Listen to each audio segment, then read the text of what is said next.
We are live here on a Thursday. We are live on a Thursday. It's me and Ryan. We're here to talk about some exciting West Ham rumours and news and all of that stuff. Amanda Stavely, the person who had a big part in the Man City and Newcastle takeovers, has been heavily linked with a sort of takeover at West Ham of Sullivan's shares and potentially spotted at the London Stadium. We're also signing a new director of football soon, it seems, a big coup from Newcastle. And obviously, we're going to talk about the massive win over Croatia for England yesterday. That was a huge win. So happy days, mate. Happy show. Yeah, definitely, mate. It's nice to do these shows with some positive news, because towards the end of last season, it just felt like every show was negative because of what was going on at the club. But the last few weeks, with the Sullivan news and the news that have come out today with potential investors and that, it's good. It's good, mate. And especially with England last night, really enjoyed that performance. Yeah, that's it. So it's so much good to talk about. We'll start with West Ham.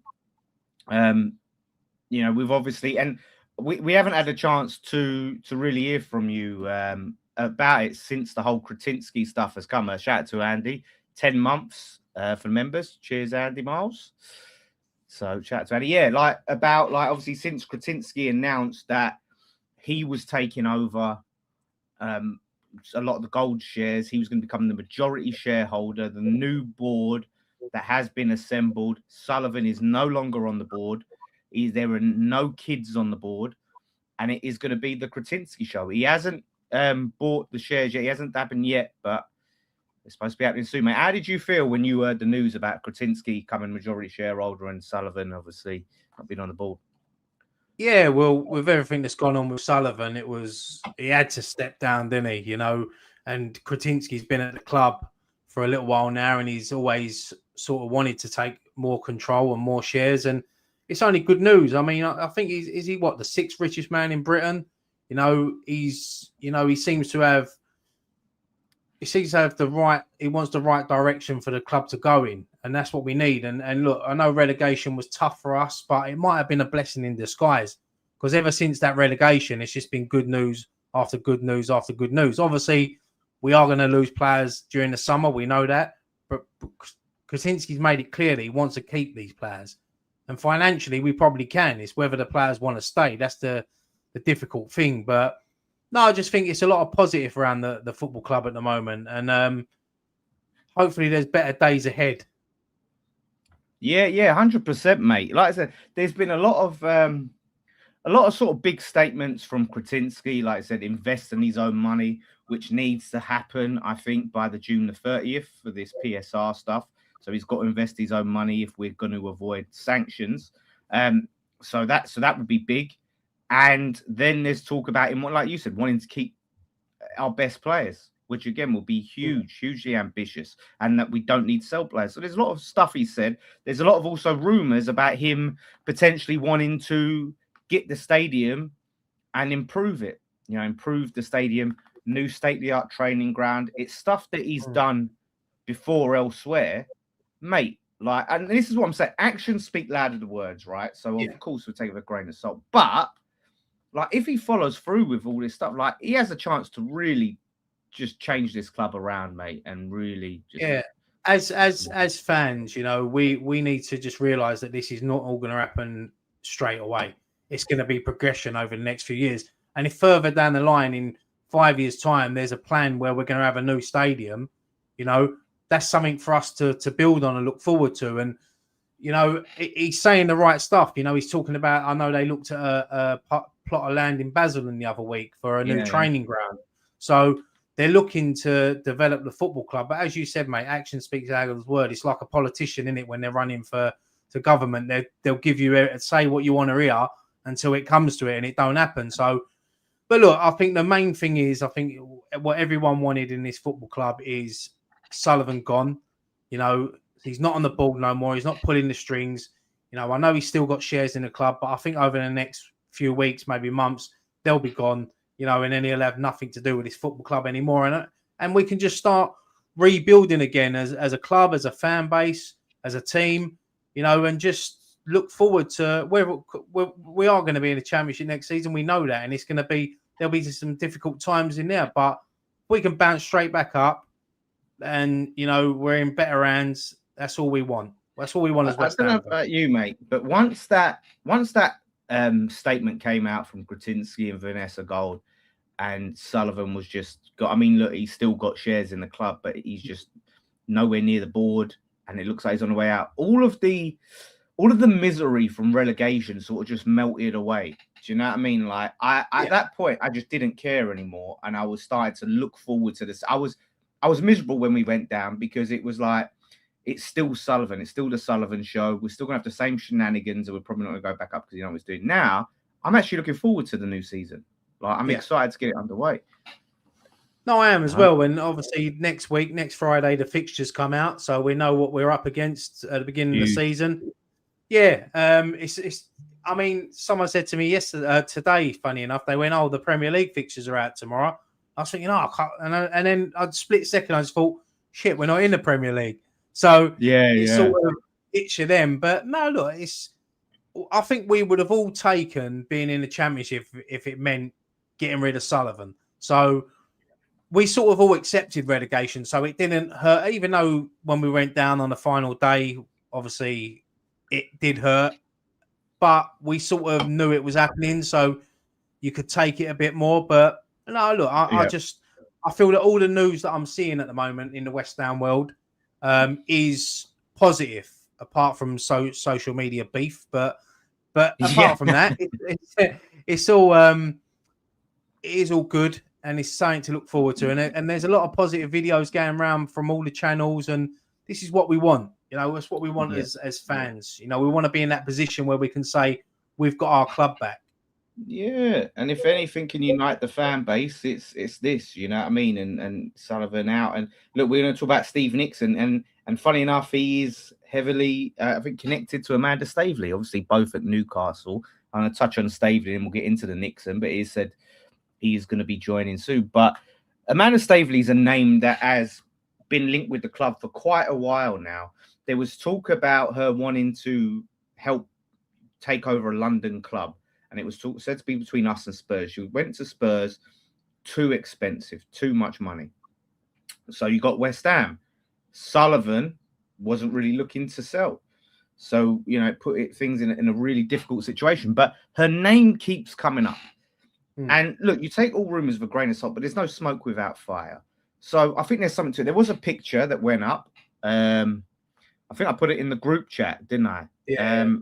So it said that she'd met with potentially one of the people from the London Stadium. Now, you can sort of see, I mean, look, that's all you got to go on. It kind of looks like the back of her head, but that's all we got. I think that is the London Stadium. Someone said that. I recognize those bins anywhere.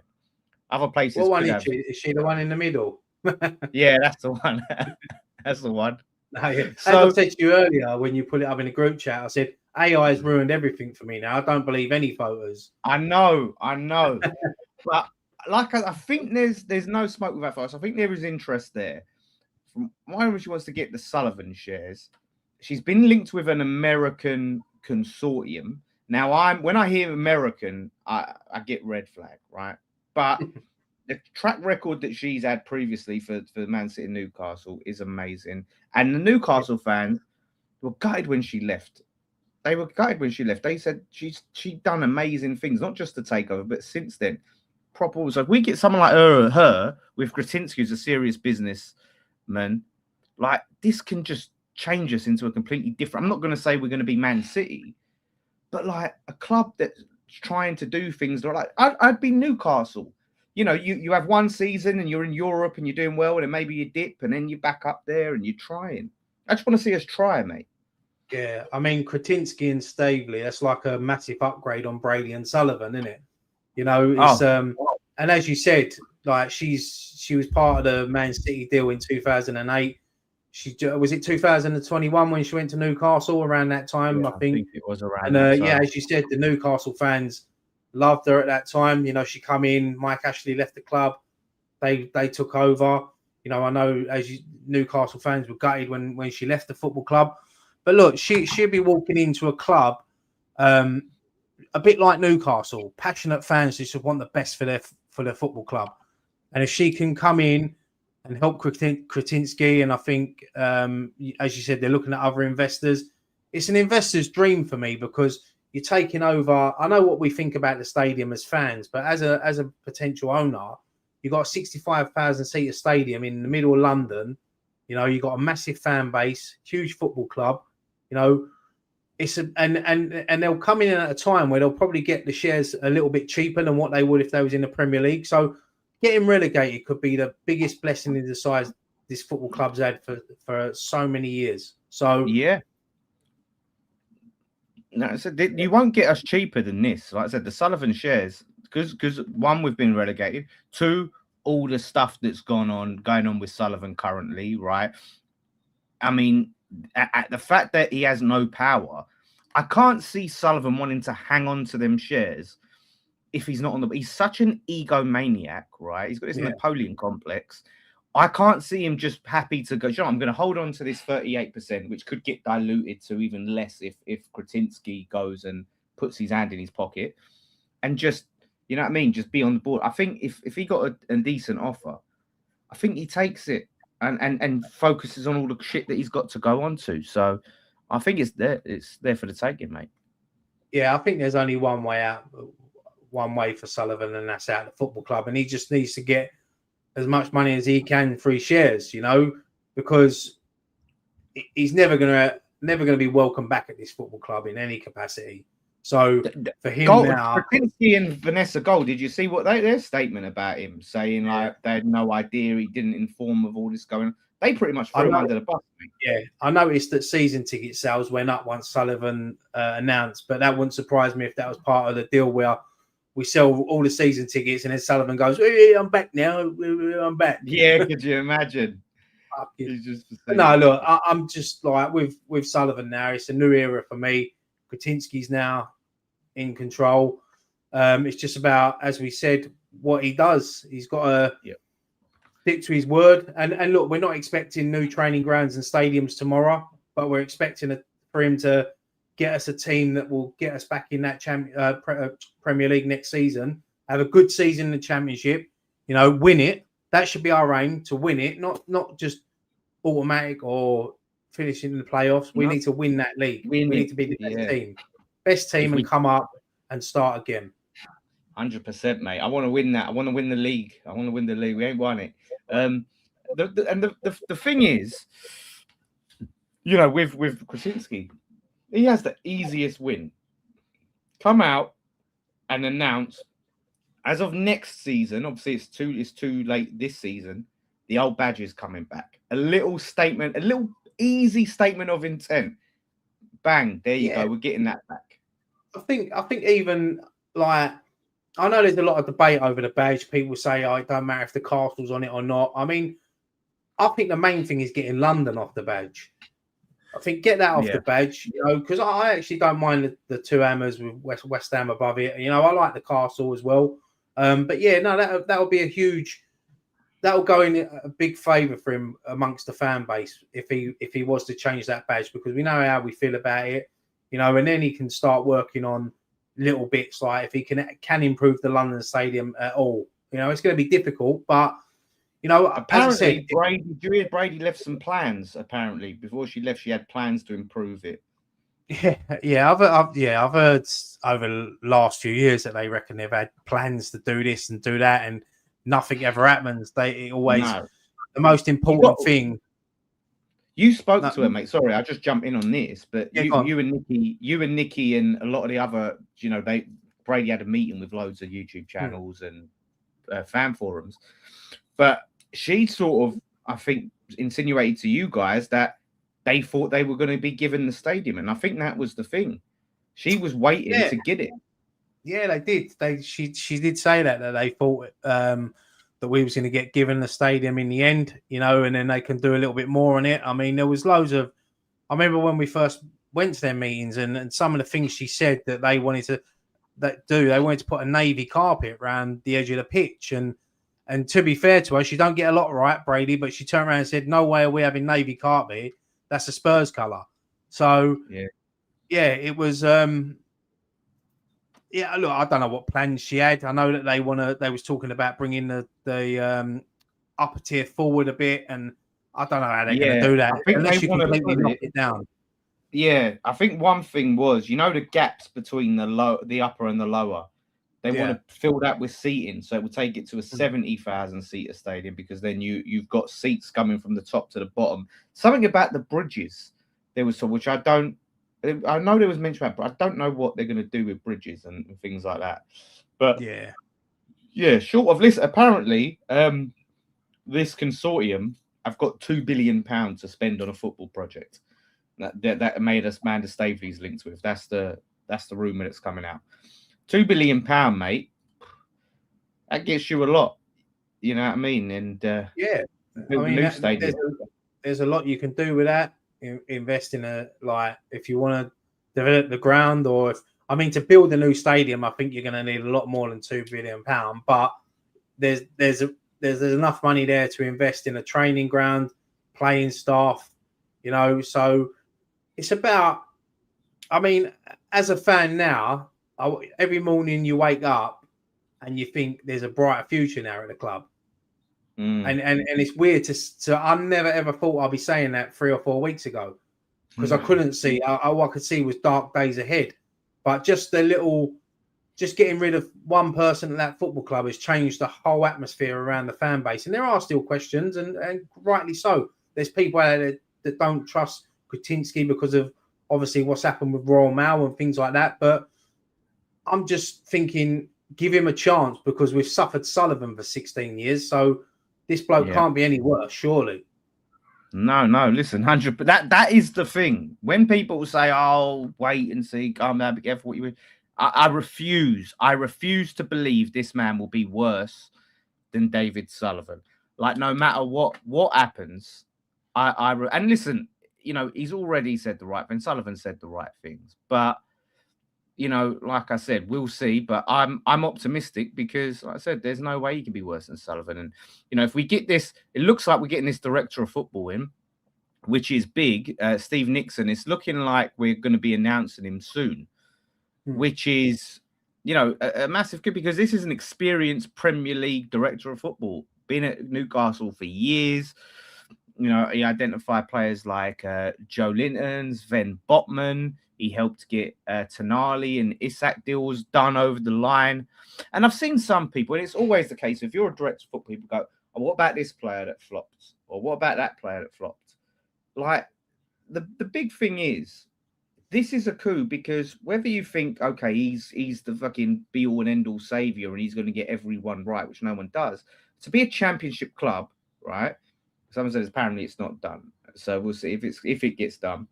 To be a championship club and attract an experienced Premier League quality director of football like that, I think he's huge. I think that's massive. Yeah, he's obviously got a good job at Newcastle. They're a well-run club, Premier League club, and for us to lure him away from Newcastle is a massive coup, as you said. It's if he can come in, and it's someone that obviously Cretinsky has identified that he wants to bring in and work alongside him, and obviously Nuno will be working alongside him as well. Once again, it's brilliant news. I know that the deal's not done yet, and I think there's links with other clubs as well. But yeah, no, it'd be huge to. And I remember last time we got relegated, we poached Newcastle's captain off of them, Kevin Nolan. So this might be another blessing in disguise, and now we're going to go and get their director of football. Yeah, it's stuff like that, and that is the key thing going forward, having a proper infrastructure, and to have someone like Cretinsky. Like I said, you only look at what Cretinsky's done in his other club and putting in these infrastructures and things like that, and having proper people. Like, he's a serious businessman, right? So when people say, "Oh, wait and see," like, at the very least, Sullivan was not a serious businessman. He's a porn baron. This guy, when you're a proper business, you hire, and this is what I always said Sullivan should have done: hire experts in their field and put them in positions to do stuff. Don't overall. You're not going to see Cretinsky coming in and bringing up fucking Will Salthouse and going, "You got any players, mate?" So, it's a huge upgrade. Massively. Massively. And as I said, look, you can't build when you build it, you need good foundations, you know what I mean? And getting someone like him in, you know, it's got to start from the top, you know, down to the bottom. You know, you just got to. This club needs a massive clear out, and you know, and you got to start again basically, and bring in someone. Look, obviously, Cretinsky was already there. Obviously, Vanessa Gold, Trip Smith, and other investors as well. And bringing in a director of football as well. It's something that Nuno can have a bit of positivity as well going into the season, because if there's any chance that he can keep some of these players that he had last season, look, we are going to lose some of it. Like Somerville, I think will go. Fernandez will probably go. But look, we're trying to get the best deal for us. I mean, I've seen a lot of Man United fans saying, "Oh, it's not fair we're holding out." Listen, he's our player. We can demand what we want. We can demand what we want. He's our player at the end of the day. He's still under contract. So if we want to keep him next season, we can do it, because now we've got financial backing that we don't have to sell players. Exactly. We can just say to him, do you know what? You're under contract. You're playing. And if they want to throw their toys out the pram and refuse to play, stick them in the reserves. Yeah. Fuck them. There's no fair in football, mate. It's what's best for our football club. And what's best for our football club is we get as much money in, deal with these debts that we've got coming up. Because obviously, look, Cretinsky, I think he's going to put the 90 million in that we've got to pay by the deadline, right? And then that leaves us with 60 million to go. So I think he's not going to pay all of it off. So we are going to raise some for sale. So we still got to do it. And then we've got to spend and reinvest. Like, we're in a real serious situation where we have to really try to bounce back up. So we're going to do what's best for our football club. So yeah, if we can sell a couple, but keep those key players, keep Mavropanos, keep Bowen, keep Souček, you know, keep some of those caliber of players, and then sell a few others, mate. We're in a massive, and Tatty as well. Apparently, we're linked with Chris Wood. And I can't listen. I think if we keep Tatty and we keep Wilson, I don't think we need Chris Wood. Chris Wood would be a good signing because he did well under Nuno. I can't see him. I can't see us getting him though, because I think he's still a Premier League. I think if not, Forest don't want him, which Forest fans still rate him highly. Yeah. I think Forest want to keep him, but yeah, I think how old is Chris? He's 34, 33, 34. Wow, is it? Is he 30? Wow, okay. But I know he had a few injuries last season, but look, if we could get someone like him down in the Championship, you know, how many goals would he score? You know, same as Callum Wilson. If we can keep hold of him, you know, I know there's talks of Traore maybe going back to Wolves. I mean, Wolves for me, you know, they've gone out and they've signed Raul Jimenez. They've gone out and signed Trippier. If they're linked with Traore as well, they're going to be a force next season. So they're the teams we're going to be battling against. So we've got to be strong.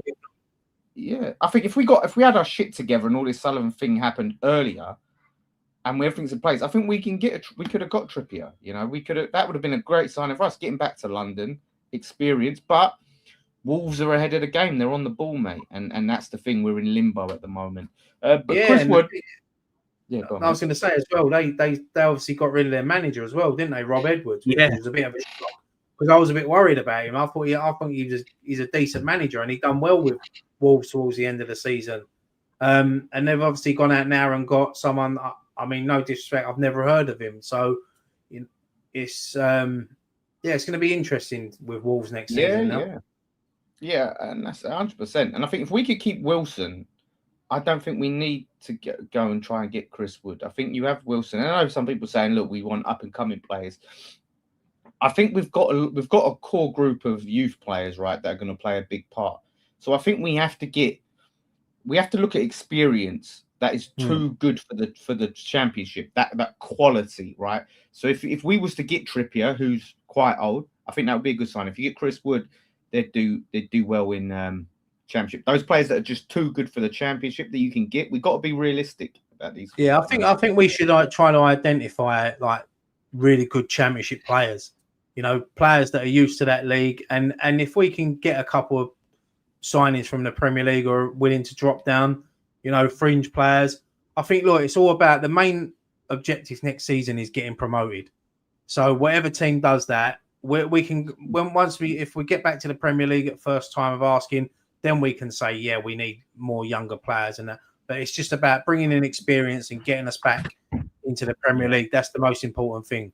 100%. It's interesting. Fulkrug isn't going to another World Cup. Can't we use him in the Championship leader too? I think he's knackered, mate. I think he's done. It's just one move that never worked out, did it? And I mean, I remember when we signed Fulkrug and I watched his interview on the West Ham's official channel, and I looked at him and I thought, oh mate, he could be something. You know, like he just seems to be one of these players that the fans are really going to take to. It just never worked out for him. It just never worked out for him, and it hasn't worked out for him in Italy either. And it looks like he may be going back to Germany in the summer. Yeah. So, Listen. And some said there Fulkrug would clear in the Championship. I've no doubt a fit form prime Fulkrug would kill it. Right.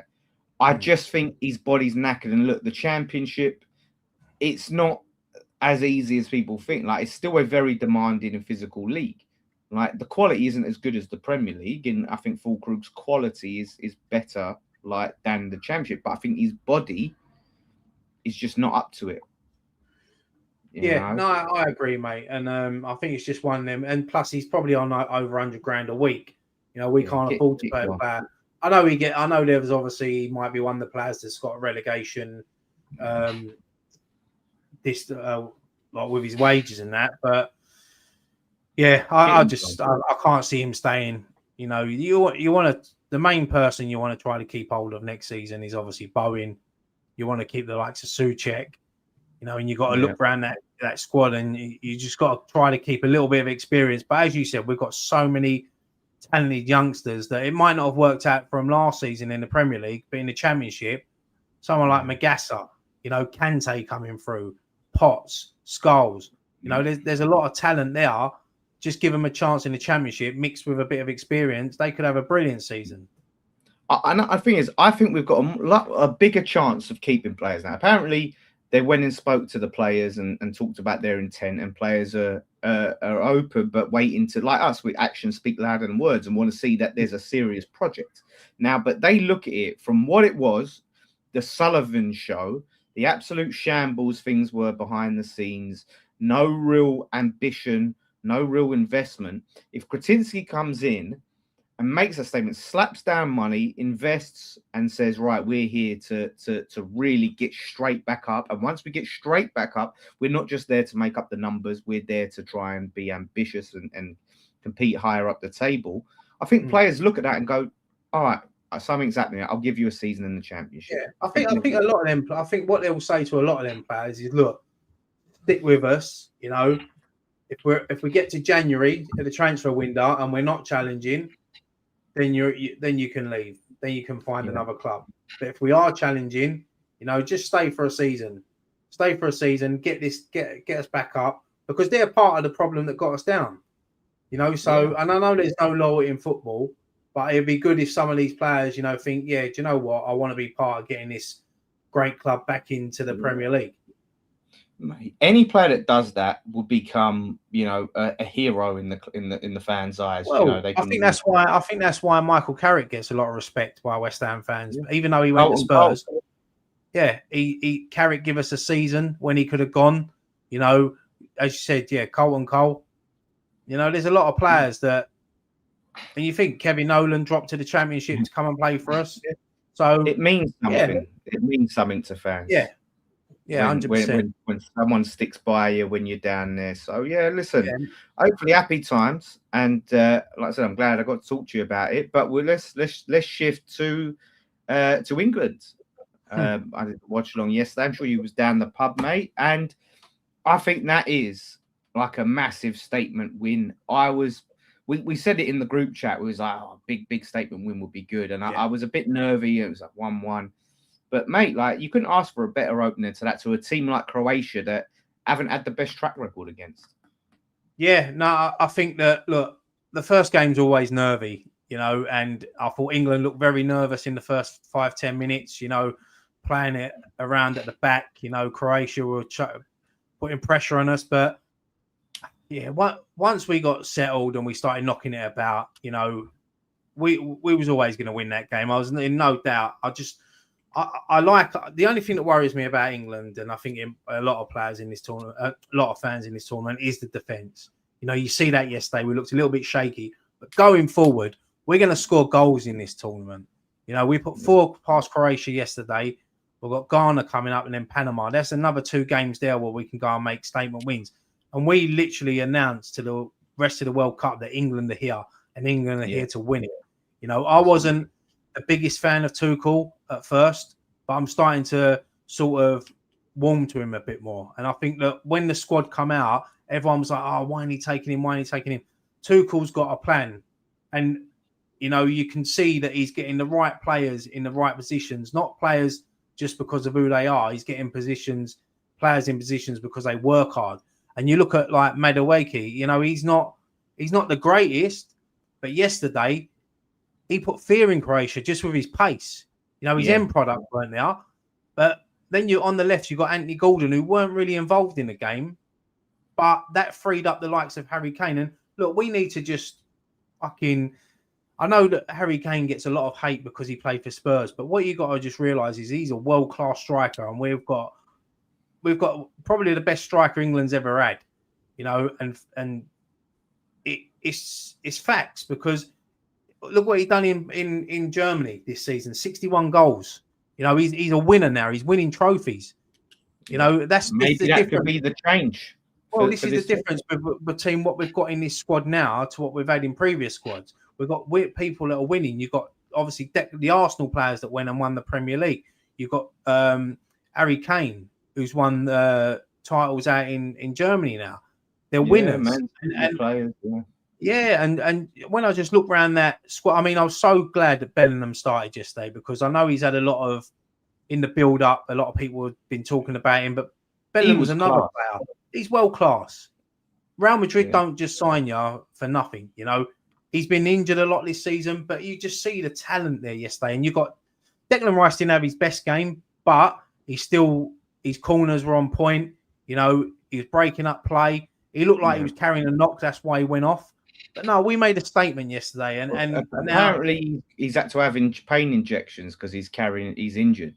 Like, so it's been a long, hard season for them sort of players. Like, and that's why Harry Kane looks fresh, because they have a winter break and they finish a lot earlier than what the Premier League does. Yeah. But then when I just look at like the options we've got, you think that he took off Madueke and Gordon, and he brought on Saka and Rashford. You know, that's strength in depth. You know, what I mean, it's an upgrade. Like that's an upgrade. And it's the only thing that worries me is the back four. I thought O'Reilly had a really good game. You know, Reece James, you know, up and down, works hard. It's just that's surely not. Do you think that's he's done that because it's the group stage and he's rotating, and that's not like he doesn't look at that and go, "This is my defense." Like, no, I think I think Saka was carrying a bit of a knock when he's like from. So he's playing with an injury as well. He's another one. But even when he come on, he looked different class, you know. And you bring on players like Morgan Rogers, and there's just so much talent in this squad. And look, it's going to be difficult, we know, with the conditions. But we was fortunate yesterday that we played in a stadium that the roof was shut with air condition on. But we are going to face tougher games. We are going to face the heat. So we just need to. It's like the way we come out in the second half, and I think this is why I sort of Tuchel's gone up a little bit for me, was what he said at half time. If we're going to lose the way we play, you know, let's go out there and play our game, because we looked so static in the first half, and we looked, as I said, we looked nervous. Look, some of them players were making their World Cup debuts, and it's a big stage. You don't realise the pressure when you're walking out in front of the world. Everyone's got this thing against England. Even ex-players that have pulled on the Three Lions and representing our country in tournaments are slating this squad, when they know that they had to deal with media pressure back in their days. So they should be getting behind these players. And I always feel there's always a country for it, I think. I don't think other countries do that like we do. Every other country praises like you think Ronaldo with Portugal, Messi, all these players. When we get a talent, we want to bring them down. It's like we're embarrassed. You know, we've done it with Rooney, we've done it with Owen. We always try to find negatives in them, when we've got the best striker in the world playing for us at the moment. You know, if he goes on to win this World Cup, he's going to win the Ballon d'Or without a doubt. Rightly so, yeah. He's the top goal scorer for England. He's joint top goal scorer in the World Cups with Gary Lineker. He's going to smash that this year. He'll get another couple of goals, hopefully more. But yeah, I just think that the thing is with England in tournaments, I like this country at the moment is fucking so divided. And when it comes to football and World Cups, everyone comes together. Don't matter what race, religion you are. You see everyone out together celebrating, everyone in their England shirts. It's what this country needs at the moment. Fuck all the government. They don't deserve it. Fuck all them. It's about the people in this country. And to see everyone together and I love it. I love tournament football. And if England the further England go, the more people will get behind them. And I do think that we will go far in this tournament.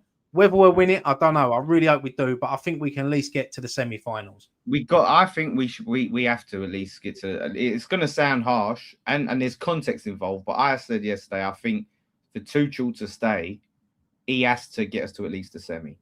In my opinion. Yeah, I mean, look, Gareth Southgate done a lot of hard work, and he's put us in this sort of position because I don't know if you watched that program, Dear England, where they talk about Gareth Southgate. Some of the clips, is that the one where it's like they're recreating everything? Yeah, Some of the clips, mate, are just it's hard to watch. Yeah, but it is actually a good watch, and some of the things that Southgate done, even I didn't even notice this until I watched the program, but England had the record of taking their penalties the fastest out of any team in the world. So what they done was they said, when you put the ball down, just wait. That's why you watched, I know Harry Kane missed his first penalty last night, but when you watch England now in penalty shootouts, they don't just put the ball down, walk up and then smash it. They take their time. And that's why now we are doing better in penalty shootouts. And, so it's just little things and it's been building. And I'm looking forward to watching England over the next few weeks. And, and I know there's people in here saying, "Oh, don't talk about England." But look, we are talking about England because it's the World Cup. They're the country. Listen, I'm a huge England fan. I'm not someone that just watches tournaments. I watch friendlies. I watch qualifiers. Ever since I was a kid. I've watched every single England game. I don't miss a game. Even when I'm away, I'll put it on. And sometimes it's boring and shit. And I had to suffer the Hodgson years, the Capello years, like us all. But now I'm just enjoying. It's nice to see England going far in tournaments. It's nice to see a squad together as well. Yeah, exactly. Listen, the World Cup's on. England's playing. We're West Ham channel, I understand, but we're gonna talk about it. It's the biggest thing. Every time you see someone, you talk about football, you're talking about the World Cup. Did you see this game? Did you see that game? I was seeing people say, "Oh, England, what do you think of this player? He was shit. He was brilliant. Oh, Kane's penalty. What was he doing? But he's done it, smashed it the first time." I will say that. I know what you're saying about the team. I hate the shuffle, stutter step. Kane said he did the stutter thing because he knew the keeper would come off his line. I don't understand that because I think, why would you not just smash it anyway? Why would you try and get a retake and get him? Yeah, it was a strange one because that's the first time I've ever seen Kane do that. He always does the same run up, but then he done that little stutter, and I was like, never seen him do that. And then he obviously missed, and we was lucky that we got it, and rightly so. The keeper was off his line, defender was in the box, and we got lucky. But look, Croatia scored 2 good goals last night, 2 good goals, we just, as soon as we come out in that second half, you could see that was a different England, and we battered them for the first 15, 20 minutes. They couldn't cope. They looked scared, Croatia. And over the years, Croatia have done that to us. Now we need to just start doing that more to other teams because there are going to be, look, no disrespect to Ghana and Panama, but we should be beating them with ease.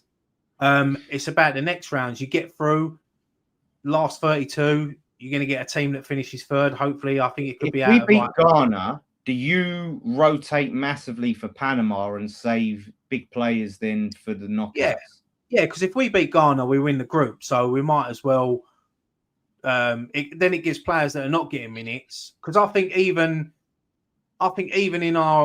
with our second string, I think we could beat Panama. So it's about giving them players a run because we might need them later in the tournament. The further we go, we're going to need these players to be fresh. So. And it's about the last 32. And then, look, you're looking at the last 16. You could be playing Mexico in Mexico City, which would be fucking a huge game, a huge game and a very difficult game in a stadium where we've got so much history with the hand of God. You know, I think that was the same stadium where Banks saved Pele's header. You know, we've got so much history in that stadium, and then you could potentially be playing Brazil in the quarterfinals, Spain. Mate, one of them games is on at 4 a.m. Like one of them knockout games. No, so if England win the group, we play. So if we win the group, we've got a 5 o'clock kickoff in the afternoon. Then the round after that is 1 o'clock in the morning. Then I think the quarterfinals is 10 o'clock, and then the semis is 8, and then the finals 8. So, but right, so it's the other route that's because there is one route where it's like 2:30 and a 4 a.m. So we ain't got to worry about that. No, so if potentially we need to win the group, and then and then we could face Argentina in the semi-final, and then maybe Spain or France in the final. But there's a lot of football to play in between then. I mean, it's not guaranteed they're going to get there, not guaranteed we're going to get there. But from what I've seen, with the like France looked decent the other day. Messi, you know, everyone's writing Messi off. Turns up and gets an hat-trick. Yeah. And you know what? Like, it's interesting. There's a lot of like debate in the chat about club over country, country over club. Listen, I'll say club over country all day, but I think Mr. J makes a good point. Like, I can see why people would look at it and go, so much money in the Prem, and the way the game's gone so corporate, where some people would maybe club football would diminish in their eyes. But I am club over country. Doesn't mean that I don't fucking enjoy England winning and want England to win. But I don't know about you, Rye, if you fall down or they're equal to you, or there is one that, like, if you could see one, you know.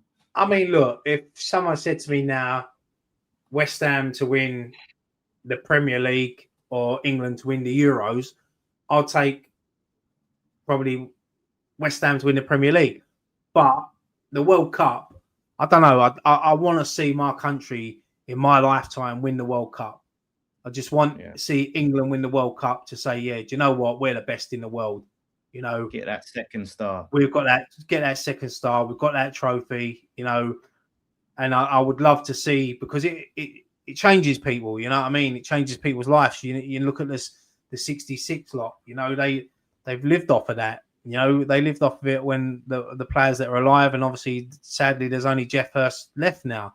You know, and he's loved it. You know, talking about that, he probably don't agree. You know, he probably don't like. There's not a day he doesn't talk about, you know, winning that trophy. So. Yeah, it's massive. And look, I would love to see England win this World Cup. I would. I really, really would. And I hope we do.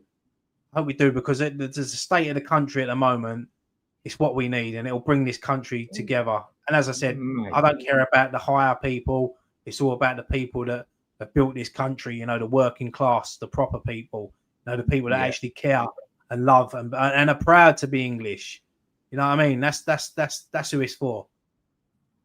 Yeah. No, listen, 100%, mate, 100%. It'd be a monumental thing for the country, no doubt. So, listen, let's hope it happens. But at the very least, let's hope it's an enjoyable campaign. You know, with a lot of goals, and they do us proud. You know what I mean? And like I said, I'm. It's got a lot of stick, the World Cup. I feel like it's got going now. We've seen the superstars, you've seen the Mbappe, you see the Messi, all them sort of players. But I'm actually enjoying the bigger format. I'm enjoying all these other countries that you don't normally see coming in. I think that's been quite good for the World Cup, to be honest with you. It's been quite nice seeing all the new nations. No, and I think, look, there was a lot of the build up to this World Cup. There was a lot of, you know, people thinking, what's it going to be like? It was the same with Russia, and the Russia World Cup was one of the best we've had in recent years. You know, so this World Cup now is, you know, it's nice that we got football on. I know it's not the times everyone wants, but look, the next World Cup's in Spain and Morocco, so we're going to benefit from that, you know, and it is a World Cup, so it has to go around the world. You know, I don't know how we haven't hosted a World Cup since 1966, and you see some, like, this is the second time the USA have hosted it. Yeah. I think Mexico as well. I think is this the third time Mexico's hosted it? Yeah. I'm sure it is, but it's crazy. Pure corruption, mate. It's pure corruption.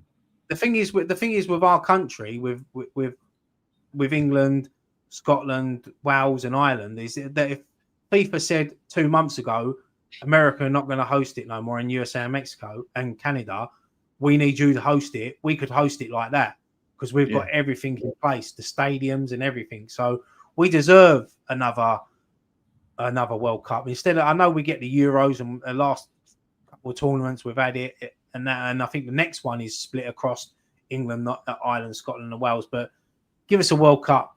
You know, you give us the Olympics them years ago, and it was the best Olympics the world's ever seen. So we can prove we can host it and we can do it. Yeah, 100%, mate, 100%. So listen, let's hope it's a good summer for England and a good summer for West Ham. We'll be on there. Shout out to Chris Brown and Millwall fan. We'll see you next season. We'll see when we're seeing you when the fixtures come out. I think everyone's going to be looking on there like Green Street, Millwall away. Everyone's going to be looking out for that fixture. Be good. That'd be good to play Millwall. A lot of good London derbies next season as well. Proper London derbies. Yeah, no, it'll be the atmosphere will be good. So that's what you want. So yeah, I think Friday we'll be looking out for that, reacting, and we'll just be talking about all the news, keeping up to date with all the news on West Ham. So all the development, see what's happening with this Amanda Stavely, Steve Nixon, all of that. So thank you all so much for watching. And we'll see you next time. One thing left to say. Come on, you irons. Come on, you irons.